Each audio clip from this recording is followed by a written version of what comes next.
মঙ্গলবার রাত 7:30 নাগাদ ফরিদপুর থানার নকরাকোন্দা এলাকায় কয়লা বোঝাই লরির ধাক্কায় মৃত্যু হয়েছে নরেশ রুইদাস নামক এক যুবকের।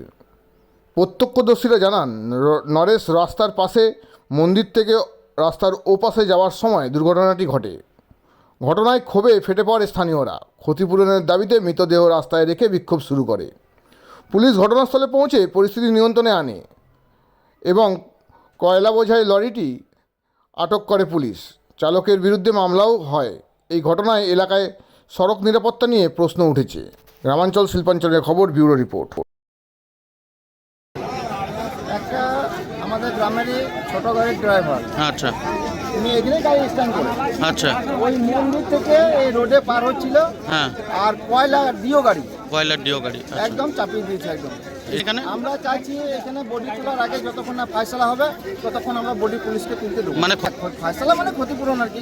আর তো বাড়িতে কেউ নেই, আচ্ছা বাড়িতে প্রেগনেন্ট বউ আছে, আজকাল হয়েছে আচ্ছা। একটা ছেলে, মা বাবা কেউ নাই, ছেলেটা একাই, আর আচ্ছা। বাচ্চা ছেলে মোটামুটি 10 বছর বয়স। কি নাম? নরেশ রুইদাস, মোটামুটি বয়স আপনার ওই 35-36 এরকম হবে। ঘটনাটা আপনার খোঁজ হলে 7:30 পৌনে 8 এরকম। আমার নাম প্রণব রুইদাস।